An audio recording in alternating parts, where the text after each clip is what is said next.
بندھن ایک 29 سالہ سخت گیر پروفیسر اور اس کی 18 سالہ شرارتی اسٹوڈنٹ۔ دادا جان کے فیصلے پر زبردستی کے رشتے میں بندھنے والے یہ دو اجنبی دن میں سخت استادی اور رات میں بے پناہ محبت کے درمیان جھول رہے تھے، لیکن جب شاویز سے بدلہ لینے کی ضد میں نادان مہرین نے یونیورسٹی کے ایک خطرناک مجرم کا ہاتھ تھاما، تو کیا یہ شاویز اپنی محبت کو اس تباہی سے بچا پائیں گے؟ جاننے کے لیے سنیں مکمل رومانوی اور سسپنس ناول دل ناداں کی چاہت۔ بڑے ہال میں لگے پرانے جھومر کی مدھم روشنی میں میر شاہ شاویز خاموشی سے کھڑے اپنے دادا جان بزرگ شاہ زمان کی بات سن رہے تھے۔ شاویز ایک 29 سالہ یونیورسٹی پروفیسر تھا، سنجیدہ، باوقار اور اصولوں کے پکے۔ ان کے چہرے کی سخت متانت بتا رہی تھی کہ جو خبر انہیں سنائی گئی ہے وہ ان کے وہم و گمان میں بھی نہیں تھی۔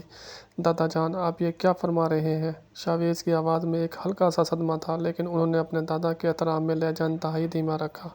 مہرین ابھی مخص 18 سال کی ہے، اسے تو دنیا داری کے رشتوں کے نزاکتوں کا اندازہ تک نہیں، اور میں یونیورسٹی میں اس کا پروفیسر ہوں۔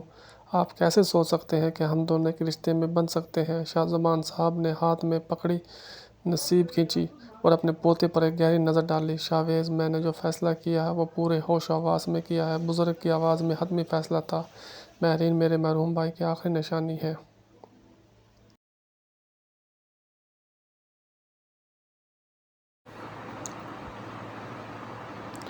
رات کے 11 بج رہے تھے۔ مہرین بھاری عروسی لباس، زیورات اور میک اپ کے بوجھ سے شدید زج ہو چکی تھی۔ وہ صبح سے تھکی ہوئی تھی اور اب اس کی آنکھیں نیند سے بند ہو رہی تھیں۔ اف، یہ آدمی آئے گا بھی یا پوری رات باہر ہی گزارے گا؟ مہرین نے غصے سے سوچے ہوئے زیورات اتارے اور ڈریسنگ ٹیبل پر رکھ دیے۔ میں کیوں اس خڑوس پروفیسر کا انتظار کروں؟ مجھے تو کل صبح جلدی یونیورسٹی بھی جانا ہے۔ اس نے بغیر کچھ سوچے سمجھے اپنے بھاری لہنگا تبدیل کیا، ایک سادہ سوٹ پہنا اور بیڈ کے بالکل بیچوں بیچ آڑی ترچھی ہو کر سو گئی۔ کچھ دیر بعد جب شاویز کمرے میں داخل ہوئے تو ان کا ذہن ایک عجیب کشمکش کا شکار تھا۔ وہ سوچ رہے تھے کہ اندر جا کر ایک چھوٹی سی لڑکی کا سامنا کیسے کریں گے، اسے کیسے تسلی دیں گے، لیکن جیسے ہی ان کی نظر بیڈ پر پڑی ان کے تمام رومانوی یا سنجیدہ خیالات ہوا میں اڑ گئے۔ مہرین پورے بیڈ پر قبضہ جمائے تکیے کو گود میں لیے گہری نیند سو رہی تھی۔ ڈریسنگ ٹیبل پر زیورات بکھرے پڑے تھے اور صوفے پر قیمتی لباس پڑا ہوا تھا۔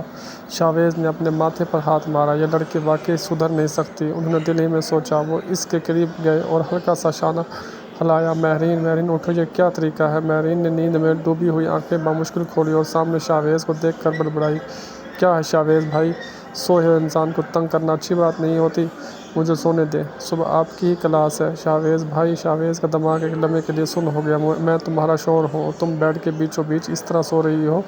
اوہو سر، اب شوہر بن گئے ہیں تو کیا نیند بھی نہیں پوری کروں؟ مہرین نے منہ دوسری طرف کیا اور دوبارہ سو گئی۔ شاویز غصے اور حیرت کے ملا جلا تاثرات کے ساتھ اسے دیکھتے رہ گئے، پھر ایک لمبی سانس لے کر صوفے پر بیٹھ گئے اور سگریٹ سلگا کر سوچنے لگے کہ اس نادان اور ضدی لڑکی کے ساتھ آئندہ زندگی کیسے گزاریں۔